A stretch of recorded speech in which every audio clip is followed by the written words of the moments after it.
You shouldn't be out alone, sir, especially in the South Bronx, 3 in the morning and it's pouring. The man didn't reply. He hunched over trembling, his expensive coat soaked through with rain. The streetlight reflected off the grimy window pane, blotchy like an oil slick on the cracked sidewalk. Suddenly his legs gave out. He collapsed face down on the cold pavement.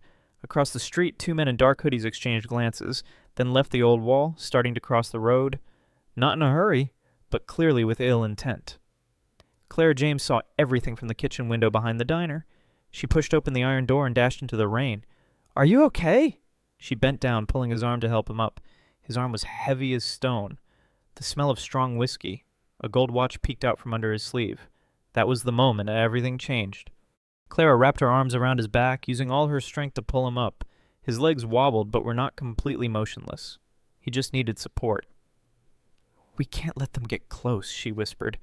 She led him along the narrow path beside the diner, into the employee entrance of the Beacon House Hotel, where she worked every night from 5 p.m. to 3 a.m.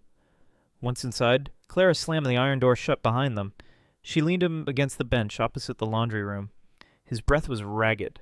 Hair stuck to his forehead, his soaked shirt clinging to his body. She bent down to check his wallet. A gold-embossed card slipped out. Clara read the name. "Elliot Crane." She frowned.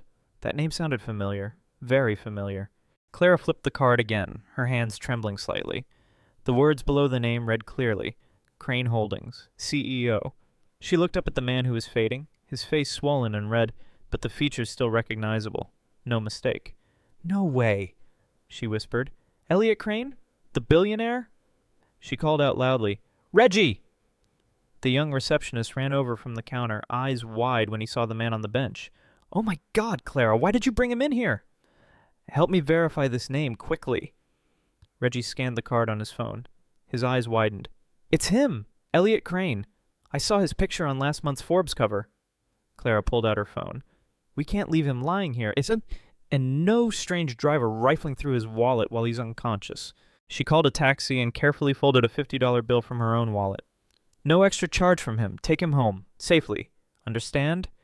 She said to the driver when the car arrived.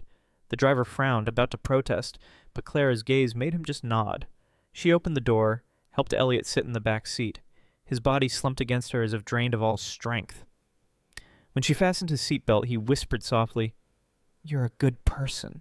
The kind that still matters." Clara paused, her heart tightening. She closed the car door quietly. The taillights glowed red in the rain, then vanished into the mist. She stood still outside Beacon House. Her wet clothes clung to her body. The clock behind the counter showed 3:52 a.m. Just an ordinary night, but inside her something had shifted off its old course. Clara went back inside, walking down the empty hallway to the locker room. The fluorescent lights buzzed faintly overhead. She took off her soaked hoodie, wringing the sleeves, her breath still uneven. She didn't know why she acted so fast. Maybe instinct, or maybe exhaustion from watching people abandon each other. She sat on a wooden chair, wiping her face. On the table lay Elliot Crane's card. She stared at it as if seeking an explanation. A billionaire appearing in the Bronx, in the rain at dawn, drunk, alone. No driver, no bodyguard, no companion. "What are you running from, Elliot Crane?" she murmured. She didn't know. But 1 week later she would know too much, and there would be no turning back. A week passed. Beacon House ran as usual, guests booking rooms, the kitchen humming, the night shift filled with the smell of bleach and cold coffee. Clara didn't mention that rainy night incident, but occasionally she glanced out whenever the bell rang. On Thursday noon, while folding napkins at the bar, the glass door at the main lobby swung open. The bell rang as usual. Clara didn't look up immediately, thinking it was Mr. Parker, a regular who always ordered iced tea with 3 lemon slices. "Excuse me," a deep, clear, calm voice said. She looked up. A man in a gray suit stood in the lobby. Crisp white shirt, neatly combed hair, clear and direct eyes. No trace of the drunken man in the rain. It was him, Elliot Crane. Clara tightened her grip on the cloth in her hands. "You seem to be doing better," she said. "Looks like that taxi did its job." Elliot stepped closer, his gaze never leaving hers. His voice was low and sure. "It wasn't the taxi that saved me. It was you."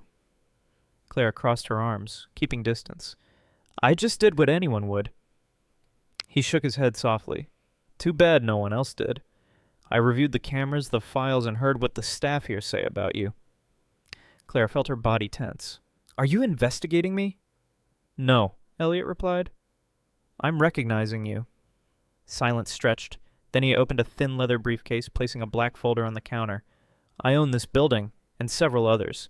Beacon House is about to be sold, but after that night I changed my mind. Clara stared at the folder. I want to transfer ownership of this hotel to you, full rights. The cloth in her hand tore in two. What did you just say? Clara asked, voice rising higher than intended. Elliot didn't blink. I'm giving you Beacon House. All the legal documents and paperwork are here. Valid, ready for transfer. She stepped back. People don't just give a hotel to a waitress, especially in the Bronx. People also don't save a billionaire in the cold rain, pay for his taxi from their own wallet, then disappears if nothing happened. She clenched her fists, conflicted. Kindness was one thing, but a hotel, nothing this easy. Is there something behind this? What do you expect from me? Elliot shook his head. Not gratitude, not bribery. It's about seeing the right person and doing the right thing. She didn't touch the folder, just looked at it like it might burn. I need time. You have time, he said, pushing the folder toward her. Elliot left immediately after. No more words, no turning back, leaving Clara standing there, empty-handed, her mind heavy as stone. She took the folder to the break room behind the bar, sat down and opened each page. The papers bore official seals, financial statements, asset lists, transfer contracts, along with a handwritten letter. You showed a stranger compassion. Let this be your recognition. E.C. Clara folded the letter, eyes fixed on her name printed on the first page of the contract. Clara Jinkara James, owner of Beacon House. Her heart pounded, but her mind screamed, Don't dream, this is a trap. She closed the folder, stuffed it into her bag, then headed straight to her small apartment above the laundromat. That night she didn't sleep, just lay awake, eyes wide open, hand resting on the folder's cover that still smelled of fresh leather. Near dawn, Clara called the nursing home where her mother lived. On the other end, her mother's hoarse voice answered, sleepy but gentle. Clara, why are you calling so late? She hesitated, eyes fixed on the folder on the table. Mom, what would you think if I told you I just got gifted a hotel? Silence. Then a soft laugh came through the line. So you finally hit the jackpot? Clara smiled quietly, but her eyes were watery. Not a jackpot. Real. Someone did something no one else would. Her mother sighed. If it comes from kindness, don't doubt it right away. But don't trust it blindly either. Watch, step by step. Clara nodded, though no one could see. When the call ended, dawn was breaking. Pale sunlight streamed through the small window, shining directly on the folder on the table. Clara breathed deeply. Today she would return to Beacon House. Not as staff, but maybe the future owner. Clara entered Beacon House at 9 a.m., 3 hours earlier than her usual shift. No one noticed at first. Reggie was checking the booking log. Doris, the morning housekeeping staff, was pushing a cart down the hallway. Clara said nothing. She went straight to the management office. The door she had only dared look at from afar for years. Her hand reached for the doorknob. The room smelled musty. Inside was a dusty wooden desk, an old computer, and a worn swivel chair. She stepped in slowly, as if entering forbidden space. For the first time, no one stopped her. No one asked, What are you doing here? She sat in the manager's chair. It creaked once, then was silent. She placed the folder on the desk, pulled out the first page, and began to read. Not as a waitress, but as someone deciding whether she dared to change her whole life. Clara started with simple things. Turned on the old computer, logged into the booking system. Everything was a mess. Overlapping notes, inconsistent numbers, unpaid bills taped to the screen. She checked the accounts. Many expenses lacked clear value origin. Supplier names unfamiliar, duplicated services, invoices from companies she'd never heard of. The office phone rang. She answered. Beacon House, this is Clara. A woman's calm, clear voice said, Hello, I'm Brenda Witt, lawyer representing Mr. Crane. I'm assisting with the transfer paperwork. Clara sat upright. I have a question. Go ahead. Why would he give me a place drowning in chaotic paperwork, debt, and violations? Brenda paused a moment. Because he believes you can fix it. And he can't. Clara said nothing. She looked around the room, old, cluttered, once the operational heart of the hotel. Maybe now it would become the starting point of everything new. Clara spent the whole morning inside the old office. She rummaged through every drawer, pulled out every invoice pinned on the bulletin board from 3 years ago, noting every supplier that appeared too often. Some names began repeating. Briarstone Services, Eastwell Systems, Nash & Co. She had never met representatives from any of these companies, but they were paid regularly, every month, thousands of dollars. She opened a notebook, created a section titled Suspicious Vendors, then began researching each name. No website, no tax number, no office images, just a P.O. box address and vague descriptions. She leaned back in her chair, heart pounding. This was not just a rundown hotel. This was a system being deliberately exploited. Clara stood, drew back the old curtain to let light in. Dust floated in the air like a thin mist. "This can't go on," she whispered. Then she started making lists of what to do, who to call, and the truths that had to come to light. By noon, Clara left the office for a quick sandwich. Upon returning, a handwritten note lay on the table.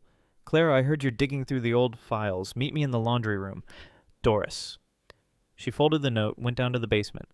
Doris stood among piles of bed linens, wearing rubber gloves, bleach scent thick in the air. "Do you really think you can clean this mess up?" Doris asked without turning around. Clara stood tall. "I'm not sure, but I can't pretend I don't see it." Doris sighed. "I saw Carl, the old manager, sign invoices no one understood. Some suppliers delivered at night. No receipts, no verification." "Do you remember any names?" "Definitely Briarstone. And a name starting with V. Something like Vincent." Clara held her breath. "Voss?" she asked. Doris nodded. "Sounds familiar." Clara looked down at her hands, the note crumpled in her palm. She wasn't just inheriting a hotel. She stood amid a money laundering network, and possibly a real danger. That afternoon, Clara returned to the office with 3 coffees, one for Reggie, one for Doris, and one for herself. She placed the cups on the desk, opened her laptop, and began logging all information. Suspicious vendors' names, payment dates, amounts, approving signatures, mostly Carl, the former manager. Her hand paused when she saw an invoice from Briarstone Holdings for $4,980, nearly hitting the internal audit threshold. And another similar invoice from Nash Financial, same font, same layout. "Split payments to avoid detection," she muttered. The phone rang. It was Reggie. "Clara, someone just came by, no reservation, no name. Just asked, 'Is the new owner here?' Then left when I said you were busy."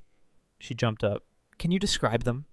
"Gray vest, tall, light-skinned, slicked-back black hair, cold, like knows more than he lets on." Clara clenched the phone. Vincent Voss knew what she was looking for, and he just sent his greeting. Clara locked the office door, bolted it, then sat down with the file folder. She took a blank sheet of paper and wrote a single word at the top, VOS. Below, she began listing Briarstone Holdings, recurring payment links, Nash Financial, fake address, invoices under $5,000, avoid audits appeared during Carl's management term. Name Vincent mentioned by Doris. Clara opened her laptop, searching an old article she once read about money laundering through real estate. One passage made her pause. "If you see repeated small transactions, unverifiable suppliers, and a company named V behind it, dig deeper." She zoomed in on the accompanying diagram. At the center was the name Lucian Voss. Leaning back in her chair, Clara's heart felt as heavy as lead.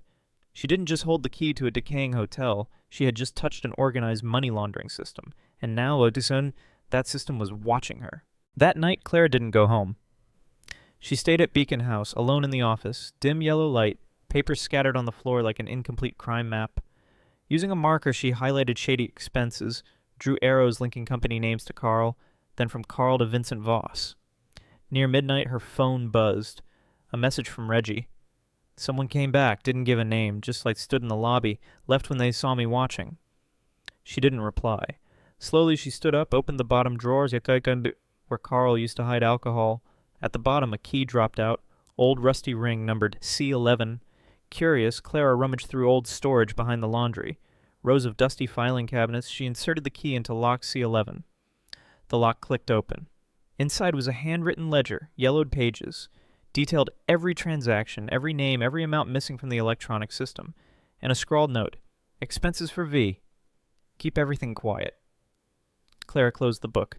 She no longer doubted. This was not bookkeeping errors, this was organized crime. The next morning, Clara called Brenda Witt, Elliot Crane's lawyer. Her voice was calm, but each word felt heavy. "I need to ask Mr. Crane something. Important." Brenda hesitated. "He's abroad, but if necessary, I can pass on the message." Clara took a long breath. "Ask him." "When he transferred the hotel to me, did he know about Carl? About unusual expenses? About someone named Lucian Voss?" Silence stretched longer than usual. I'll relay your questions, Brenda replied. Clara hung up and walked out of the office. She went straight to the lobby bulletin board, removed the old work schedule, replaced it with a new notice. Internal announcement, Beacon House temporarily suspends old suppliers to review the system. All staff with information about past irregularities, please contact management directly. Reggie read it and asked quietly, You're ready to turn this place upside down? Clara nodded. I didn't get the keys to sit still. For the first time, the eyes in the lobby held no suspicion, only solidarity. That afternoon, Clara called an emergency meeting in the main hall. No uniforms, no free coffee, just silence, worried eyes, and a whiteboard behind her. Before I took over this place, some things were hidden, Clara began. Unreasonable invoices, non-existent suppliers, and very likely an exploited system for wrongdoing. Doris folded her arms. Are you sure? Clara nodded. I have Carl's old ledger. Enough signs to show money laundering here. Maybe Carl knew, maybe not. But I need to know, who has seen anything unusual? A brief hesitation. Then Mariah from housekeeping spoke softly. There's a man who often comes late, called Mr. Vior. Always meets Carl in the office. I never heard his full name. Clara turned to the board, writing 2 words. Mr. V. Let's start with him, she said. No one left that room. They had chosen to stand with her. That evening, Clara sat alone in the office, desk lamp casting light over scattered papers. Every invoice a puzzle piece, every line a clue to follow. She opened her laptop, created a new folder. Voss. Monitoring. Each suspicious company name entered. Every transfer amount recorded. All led to one common point. Expenses never exceeded $5,000. Split into regular small payments, ending when Carl quit. She looked at the notes. Sudden stop because Carl was replaced, or because someone new took over? A knock at the door. Reggie peeked in, holding a black envelope. Someone left this at the front desk, he said. No name, no message. Clara took the envelope and opened it. Inside it was a single-type sentence, bold, no header. You think you're uncovering something, but light also attracts things more dangerous than darkness. No signature, no mark, just a cold warning. Clara folded the note, placed it in the threats folder, and thought silently, so I'm on the right track. The next morning, Clara printed all collected data. List of shell companies, repeated invoices, copies of old ledgers, and arranged them into a nearly 300-page file. She dialed a number she'd hesitated to call for days. Kendra Lee. Investigative journalist at Bronx Voice. Kendra's voice was sharp and quick. Who's this? Clara James. I run Beacon House. I have information on a money laundering chain. Silence. Then Kendra scoffed. You know how many people call me monthly saying that? I'm not calling for attention. I'm calling because I have proof, and nowhere else to bring it. A long breath on the other end. Meet me at a Red Bench Cafe, corner of 138 and River, 2 o'clock. Bring everything you have. Clara looked at the thick, heavy file on the table, full of truth.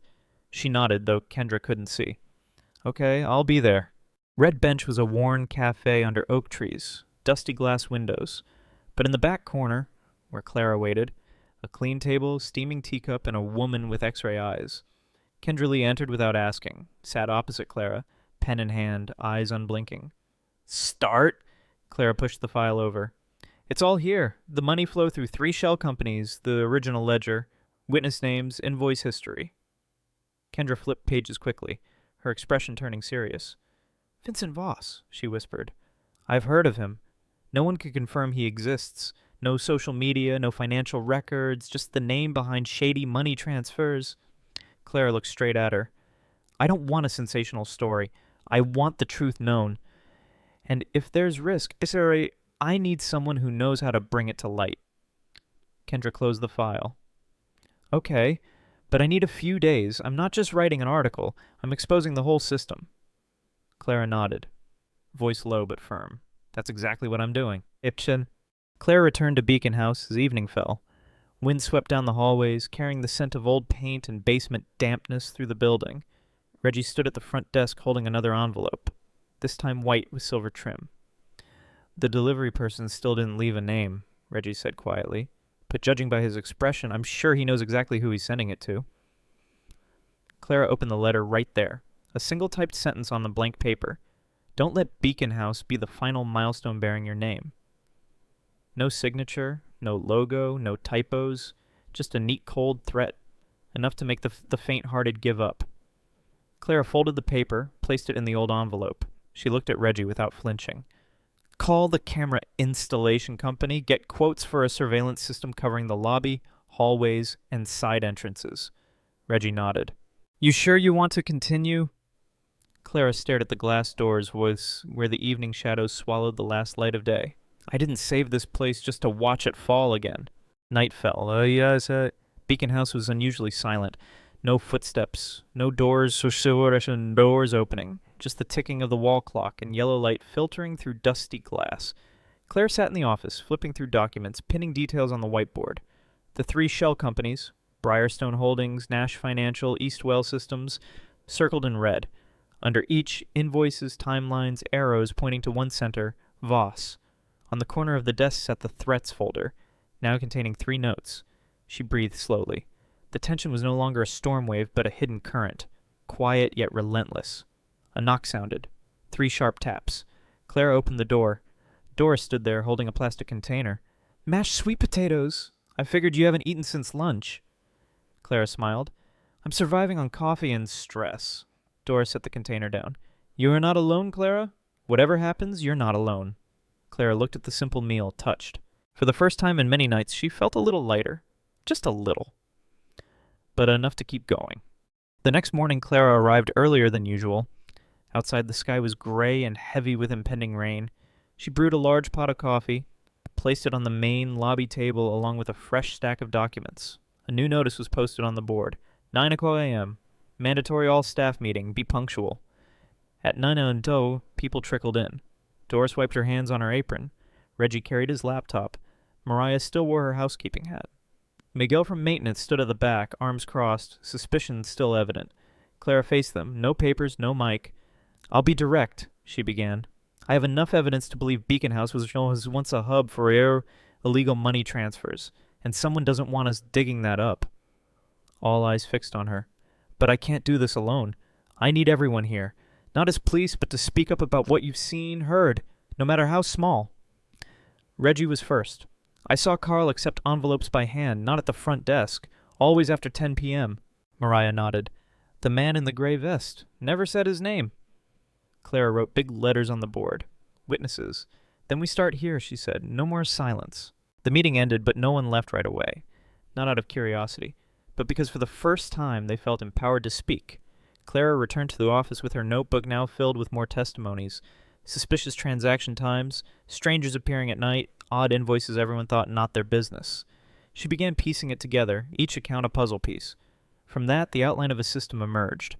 Money flowing through shell companies, converted into fake services, then disappearing. An hour later, the phone rang. She answered. This is Kendra Lee. I just confirmed some details from your files. They match an investigation that was dropped 3 years ago. Clara held her breath. What investigation? A chain of small hotels from Boston to Philadelphia, all linked to a company named Briarstone Holdings. Clara clenched the receiver.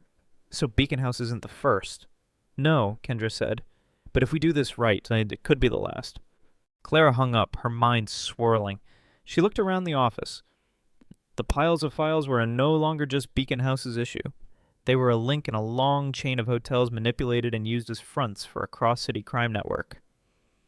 She opened a New York map, marking related hotels Kendra mentioned. 1 in Yonkers, 2 in Queens, 1 near Harlem.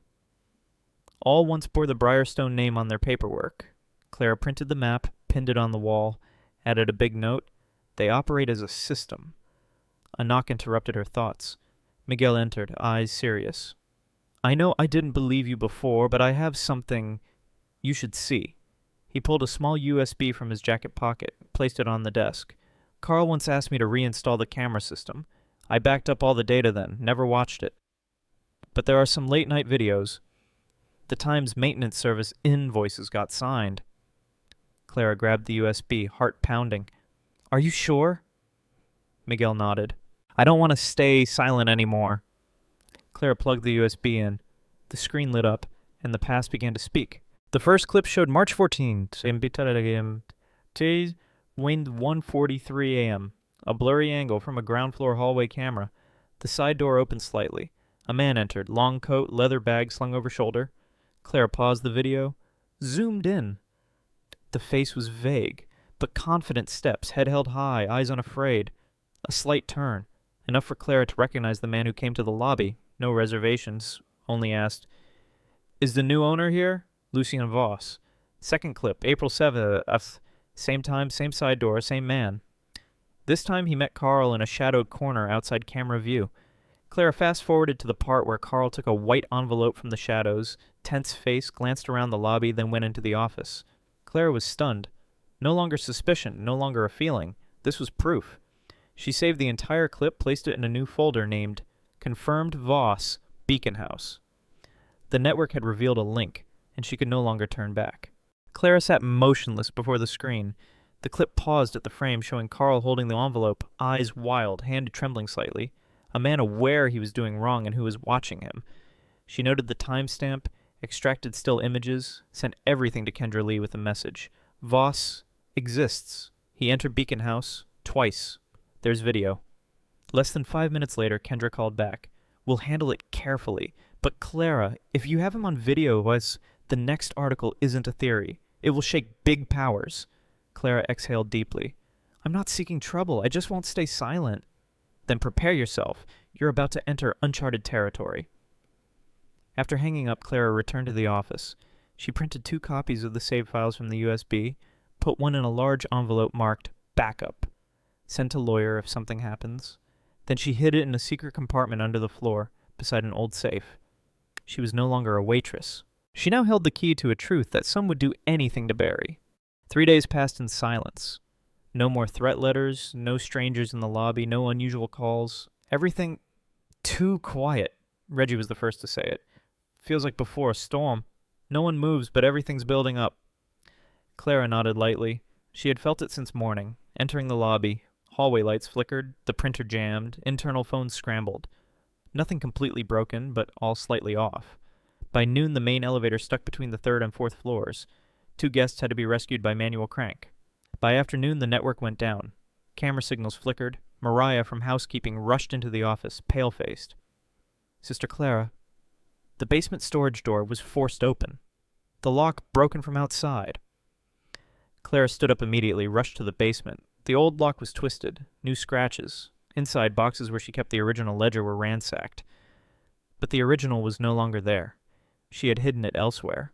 Clara looked around, her heart sinking. Voss had struck, and he was no longer just sending warnings, he had begun to act. That night, Clara securely locked every entrance, checked each camera once again, then went to the small room on the 3rd floor, the room she had been using temporarily since the ordeal began. She turned on the night lamp, sat on the bed, holding a thick notebook. Inside were everything: employee statements, diagrams of the money laundering chain, maps linking the hotels, and on the last page a list. If I disappear, they act. Send a copy of the files to lawyer Harriet Monroe. Call Kendra. Code word Anchor. Open the office safe. Backup suicide note. Reggie holds the 2nd USB flash drive. Doris knows the internal camera password. She looked at these lines for a long while, then closed the notebook and put it under her pillow. The rain began tapping lightly against the window. She closed her eyes, trying to coax sleep. But at 2:17 a.m., the office phone rang 3 times, then cut off. She jumped up. No one calls that line. It's not part of the front desk system. It only connects to one room, the old management office. She grabbed a coat, ran down the hall, opened the office door. The room was pitch dark, but on the desk, the phone rang again. Clara picked up the receiver, holding her breath. On the other end, a familiar voice, deep and smooth like a freshly sharpened blade. "We can meet, just you and me." Clara stayed silent. The voice continued. "Not everyone survives standing between the tracks and the train." Then silence. No hang-up, no signal, just absolute silence. Clara slowly put down the receiver, then turned, locked the door, and began writing everything down, every word, every sentence, as if tomorrow was the deadline to tell the whole truth. Early morning, Clara neither ate nor spoke to anyone. She printed the updated files from the night, compiled 3 copies. One sent to Kendra Lee by express delivery, one left in the safe, one she carried tightly in her leather bag. At 10:12 a.m., a handwritten note slid through the office door. No envelope. Written in black ink. Meet me. Alone, 10 p.m., old basement parking lot. No press, no police, no lights, and no sounds. If you don't come, be ready to lose everything you've built. No signature. But Clara didn't need it. Lucian Voss was pulling her into his game, and this time he wanted face-to-face. She read the note again, then placed it next to a cold cup of coffee. Doris entered, glanced at the letter, about to ask. Clara just shook her head. Tonight I'll go down to the basement, but not alone. Doris was silent for a few seconds, then nodded. You will never have to go alone. Clara nodded back. She knew tonight could be a trap. But it could also be the only moment to expose the mastermind behind it all, and if that was the path she had to take, she would walk it on her own 2 feet. Clara spent the whole day preparing. She reinstalled the entire basement camera system. Infrared recording, no flashing lights. Reggie configured it so the signal streamed live to a separate storage outside the hotel's internal network. No one can interfere here unless they know a password even I haven't remembered yet, he said, half joking, half worried. Clara gave a tired smile. Keep that backup safe, Reggie. If I don't come back... Don't, Reggie cut in. You will come back, but if anything happens, the whole team stands behind you. Clara nodded slightly, then returned to the office. She clipped a small voice recorder to her collar, checked the battery one last time. Handed all the information to Doris and Reggie. The secret route through the 3rd floor, emergency door codes, and location of a hidden camera under the car, when the clock struck 9:45 p.m. She put on a black cloak, tied her hair back, then took the slim file, the most complete summary of everything she knew. She stepped into the lobby. Doris waited by the stairs. Instead of wishing you luck, Doris whispered, I just hope you stay true to yourself. No retreat, no bowing down. Clara squeezed her hand lightly, then turned away. She entered the service elevator, pressed the button for the old basement. The iron door closing echoed like a starting drum. Tonight, everything would be revealed, either her or him or both. The basement was pitch black. No lights, no footsteps, only the old fan's whine and pulses, like a whispering warning. Clara stepped slowly on the cold concrete floor. Each step echoed 3 times between the peeling brick walls. The only light came from a small flashlight she held between 2 fingers. Not enough to light the way, but enough to keep her will strong. At the end of the hallway, she stopped. The old parking lot appeared. Empty except for a gray luxury car parked in the middle, lights off, doors unlocked. Lucian Voss leaned against the car, long coat, face half shrouded in darkness. Right on time, he said calmly, like greeting a guest at a party. Not a habit, Clara replied, clutching the file tightly. So, shall we begin? Voss stepped out of the shadows slowly, step by step. Clara did not step back. Start by telling me why. Voss smiled faintly. Why? Because Beacon House used to be mine. Directly or indirectly, it doesn't matter. It was a link in the system. I nurtured it. And you cut the cord. No, I took off the mask, Clara replied. Voss took another step forward. And now you think the truth will protect you? Clara held his gaze. I don't need the truth to protect me. I just need it to exist, where you can't erase it. Silence stretched between them like a glass about to shatter. Voss tilted his head slightly. You're brave, but sometimes bravery is the fastest way to disappear, Clara smirked. And sometimes silence is complicity. She pulled a copy of the documents from her jacket pocket, placed it on his car hood. That's the summary, but enough to burn down the whole system you built. The wind in the basement howled through cracks in the walls. 2 people stood there, 2 polar opposites, neither moving. The game had begun to reveal cards, just waiting, to see who strikes first. Lucian Voss looked at the folder on the car hood, then raised his eyes. His expression changed. No longer the usual mockery, but a silence just enough for Clara to understand. He had underestimated her. You think you hold a knife, Didum, he said, his voice lowering. But what you have, is just paper, and I have people, money, and time.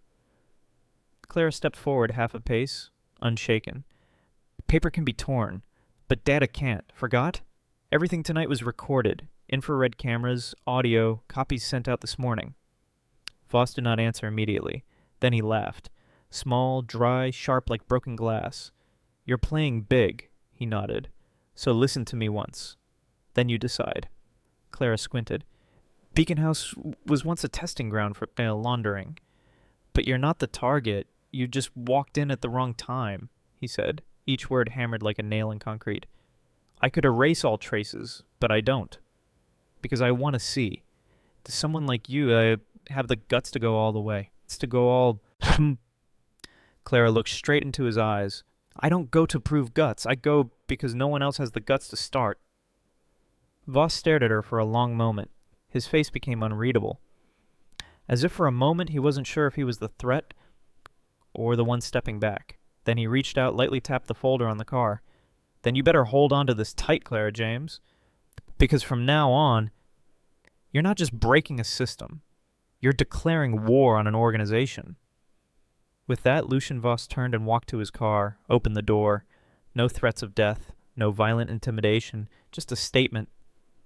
And a new beginning for a bigger confrontation.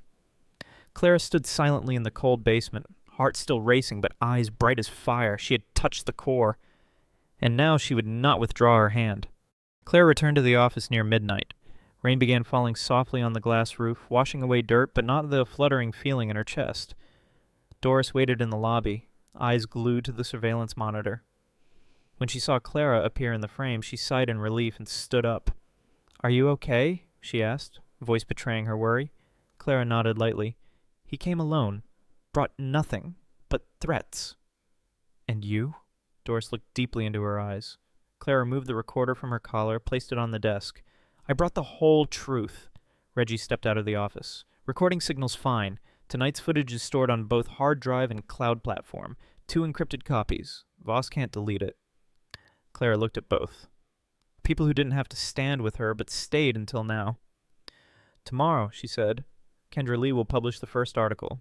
Not just about Beacon House, but about the entire hotel chain involved in that laundering network." Doris smiled softly, eyes moist. "Then starting tomorrow, this place won't be a crime scene anymore."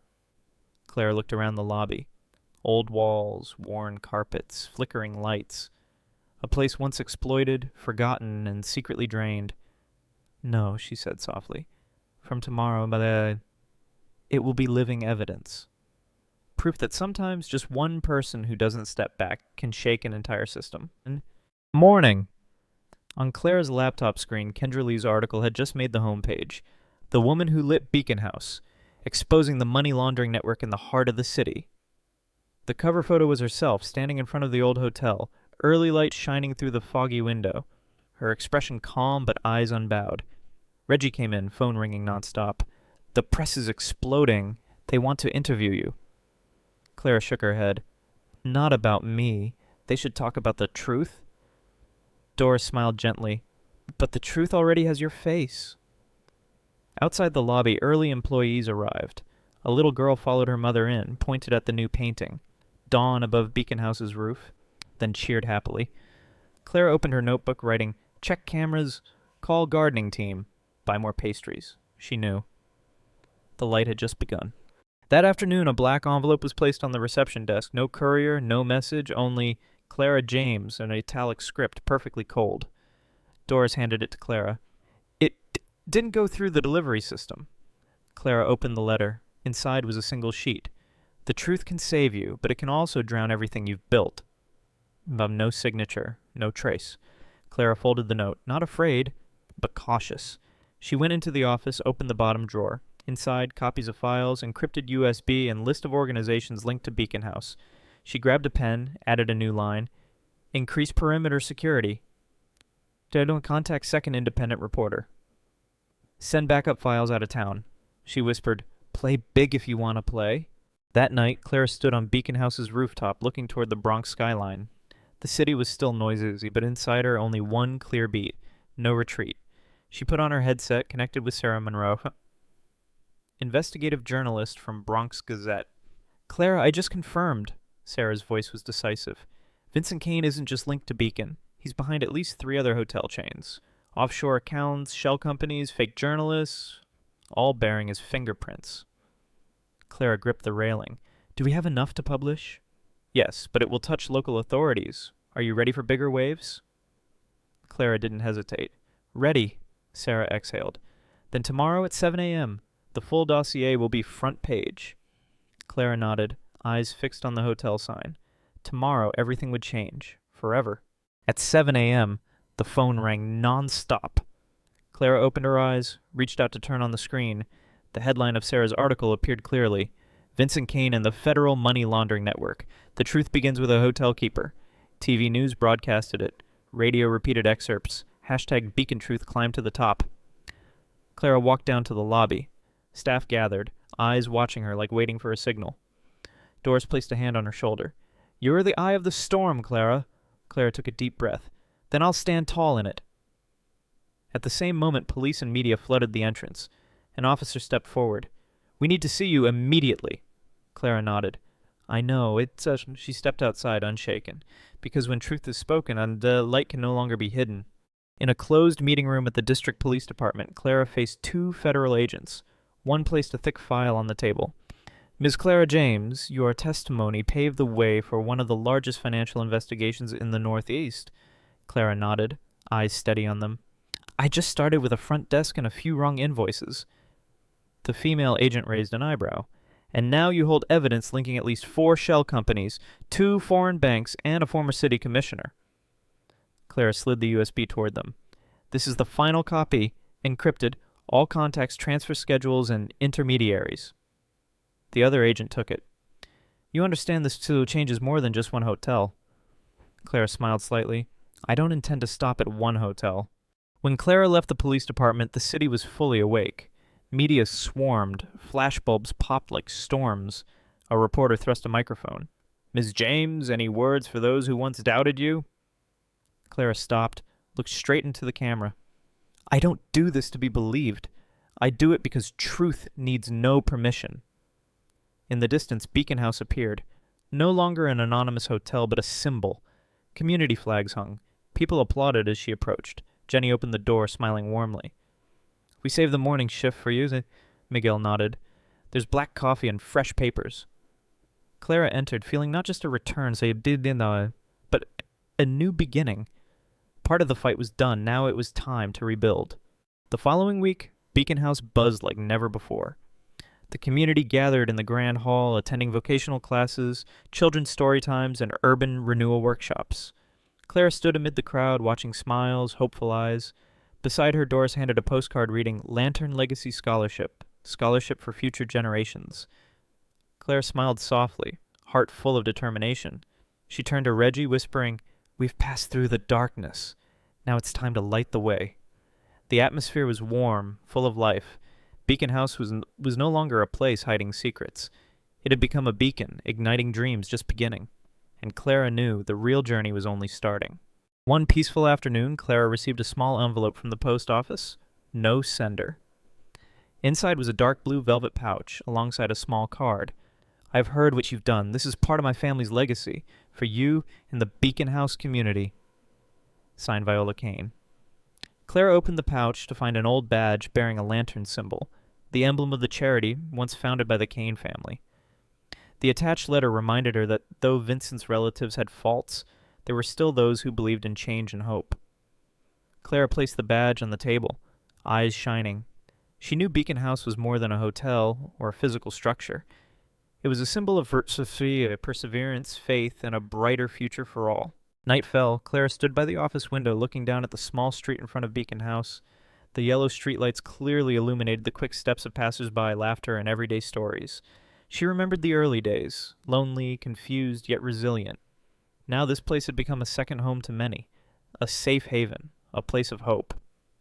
The doorbell rang. Clara turned to see Doris standing there with a tray of tea and pastries. "It's been a long day, but a beautiful one," Doris said with a warm smile. Clara nodded, took a pastry, and raised her teacup. She silently vowed, "The road ahead is long, but this light will never go out." And Beacon House, the lantern in the heart of the city, would continue to shine for those who needed a place to call home. The next day, Clara climbed to the 3rd floor, reaching room 301, the place where all secrets began. She opened the door and stepped into a freshly renovated space filled with the scent of new wood and calming sea-blue curtains. Afternoon light streamed through the window, illuminating a tidy desk arranged with neatly organized documents. Clara placed her hand on the table, feeling the fresh paint and renewed walls. She knew this room once hid conspiracies, but now it would become the starting point of transparency. No more darkness, no more secrets. Only plans, dreams, and hopes for Beacon House. where Clara and her community were building a future together. She smiled, looking up at the city sparkling with light. That evening in Beacon House's large hall, a small party was held, a celebration marking the beginning of a new chapter. Familiar faces from the community gathered. Gentle jazz music played, mingling with laughter and warm conversations. Jenny held a guitar, the sweet melody of an immortal song filled the room, captivating everyone into silence. Clara stood on a small podium, soft light shining on her face. She gave no lengthy speech, only heartfelt words. Beacon House is not just a building, it's our home, a place where everyone can find light, hope, and unity. Warm applause followed, prolonged and sincere. Clara deeply felt this was not only a personal victory, but a triumph of the community, of resilience, and of an unextinguished faith. Life at Beacon House gradually returned to a peaceful yet vibrant rhythm.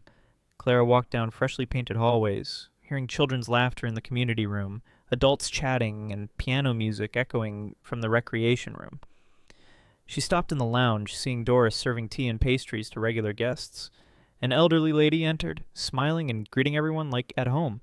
Clara smiled, knowing Beacon House was no longer just a place to sleep, but a true home, a beacon for souls seeking refuge. She softly told herself, "We've come a long way, and there's still much ahead, but I believe with unity we can make it." The shimmering lights filled the space like a promise of a bright future. One weekend morning, Clara stood at the entrance of Beacon House watching passers-by on the street. She saw busy workers, students heading to school, and small families holding hands. She thought of her mother, the hard days behind, and the journey she had just been through. A little boy ran over, dropped a coin into the lobby vending machine, beaming a bright smile. Clara smiled back, feeling life and hope spreading. She turned and stepped inside the lobby, now full of vitality and promise. Beacon House was no longer just a hotel. It was a symbol of strength, resilience, and change, and Clara knew her story, like Beacon House's, was only just beginning. Late at night, Clara sat in her office holding an old photo. It was a picture of her mother, with a gentle smile on a sunny afternoon. She put the photo down and looked out the window, city lights shimmering like a sea of stars. Clara recalled her mother's words, "Always do what's right, no matter how hard." Now she had done just that. She not only saved Beacon House from darkness, but also ignited a flame of hope for the community. Outside, a gentle breeze rustled through the trees, whispering encouragement to keep going. Clara smiled, placing her hand over her heart, silently promising, "This is just the beginning." And with the fire within, she was ready for the challenges ahead. A new day began with the doorbell and footsteps entering Beacon House. Clara stood behind the reception desk, her eyes bright welcoming guests. A group of hospitality students entered, curious to explore every corner. Clara introduced, "This is where we begin change. A place not just to stay, but to learn and grow." She led them to the newly established training room, where they would gain opportunities to build their future. Young, hopeful faces looked at her with admiration. Clara smiled, knowing her mission was not just managing a hotel, but creating a strong community. And every day she would continue to light the Beacon House lamp, a light that never goes out. That afternoon, Clara and her team gathered in the meeting room. She unveiled the renovation plan for Beacon House, from upgrading facilities to community support programs. Doris nodded, "We need to create a safe and friendly environment." Reggie added, "Improve security systems and boost marketing to attract guests." Clara looked around, filled with determination. "We won't just be a hotel. We will be the heart of the neighborhood." Everyone responded in unison. Clara knew that despite many difficulties ahead, with collective strength and an unwavering faith, Beacon House would shine brighter every day. She smiled. The journey isn't over, it's just beginning. In the afternoon, Clara stepped out onto the rooftop balcony, breathing in the fresh air. In the distance, the vast city with thousands of twinkling lights reflected untold hopes. She recalled her early days, a lonely waitress facing countless challenges. Now she was a leader, an inspiration to the whole community. A gentle breeze blew, carrying the scent of blooming jasmine. Clara smiled, thinking, "Life is a journey, and I'm ready to keep walking without stopping." At her feet, Beacon House shone like a brilliant lantern, lighting the path ahead, a path of resilience, faith, and humanity. One night, Clara received a call from a stranger. A deep, somewhat mysterious voice said, "I know what you've done with Beacon House." She wasn't afraid, calmly replied, "If it's true, I won't stop." The other side was silent for a moment, then said, "Maybe you need help. Not everyone wants you to fight alone." Clara looked out the window, streetlights blotched through the glass. "Thank you," she said. "But I have my team." The call ended. Doris came in, asking after her. Clara smiled softly. Sometimes strength doesn't come from solitude, but from companionship. She knew many challenges lay ahead, but she would never walk alone. The next day, Clara held a small community meeting in Beacon House's main hall. She shared her story from the night she met Elliot Crane to the fight exposing dark secrets. Neighbors listened attentively, many with tears in their eyes. An elderly woman stood and said, "We used to think this place was just temporary, but now it's home." Clara looked around, seeing eyes full of hope and faith. She knew Beacon House had become a symbol of change, courage, and unyielding spirit, and with each story told, the flame in everyone's heart was rekindled.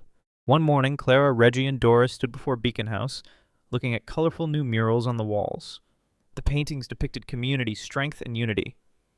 Clara touched the wall, thinking, "This isn't just art, it's our story." Reggie smiled. "Every brick, every painting tells this journey." Doris gazed afar. "And many stories are waiting for us to write."